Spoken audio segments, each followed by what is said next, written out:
यार इनकी तुम्हारे पापा का दिमाग खराब हो गया है क्या?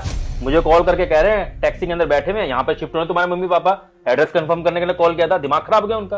अरे यार विनय, वो भाई ने ना मना कर दिया है मम्मी पापा को अपने साथ रखने के लिए, इसलिए मैंने मम्मी पापा को यहाँ बुला लिया। वो भाभी ना बहुत ज़्यादा प्रॉब्लम क्रिएट कर रही थी, बस इसीलिए। वो पापा ने तुमको ना एड्रेस कंफर्म करने के लिए फ़ोन किया होगा, उनको पता नहीं है ना, बेचारे बुजुर्ग हैं, तो एड्रेस का कंफर्म बता देना प्लीज़। अरे यार तुम ऐसे कैसे मेरे से बिना पूछे उनको यहाँ पे बुला सकती हो यार? उनका कोई राइट थोड़ी बनता है हमारे घर में रहने के लिए यार। अरे यार विनय, कैसी बात कर रहे हो? माँ बाप है वो, मेरे पैदा किया है उन्होंने मुझे, बुला नहीं सकती क्या मैं उनको? यहाँ पे बुला सकती हूँ, मेरा भी तो घर है। लेकिन रिंकी तुमने तो मना किया था ना कि तुम हमारे इस घर के अंदर किसी भी बूढ़े इंसान को नहीं रखोगी, तो तुम अपने मम्मी पापा को कैसे बुला सकती हो?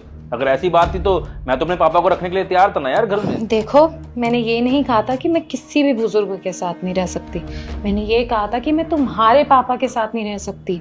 अपने मम्मी पापा के साथ तो रह ही सकती हूँ ना यार, आफ्टर ऑल बचपन से उन्होंने मुझे पाला पोसा बड़ा किया है, तो उनके साथ तो रह ही सकती हूँ, मैं कंफर्टेबल हूँ उनके साथ। यार ये क्या बात हुई यार?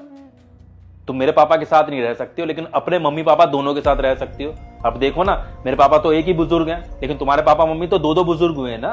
अरे अपने मम्मी पापा के साथ तो मैं बचपन से रही हूँ, तो कंफर्टेबल हूँ और कितने क्लोज भी हूँ उनके।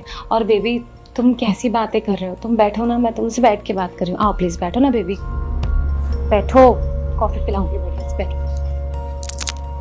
अब तुम खुद सोचो, जब भाभी ने साफ साफ मना कर दिया कि मैं नहीं रह सकती मम्मी पापा के साथ, तो मेरे मम्मी पापा कहाँ जाएंगे? मैं भी तो उनकी बेटी हूँ ना, उन्होंने पैदा किया है मेरे को, पाल पोस के इतना बड़ा किया। रिंकी तुम नहीं समझ रही हो, मुझे बहुत अच्छे से याद है जो हमारी बात हुई थी। हमारे बीच में यही बात हुई थी कि हमारे घर के अंदर कोई भी बुजुर्ग नहीं रहेगा। इसीलिए तो तुम्हारे कहने पर मैंने पापा को गांव भेज दिया था कि पापा आप हमारे साथ नहीं रह सकते हैं। और अब तुम अपने पापा मम्मी को यहाँ बुला रही हो, है तो वो भी बुजुर्ग ही ना यार।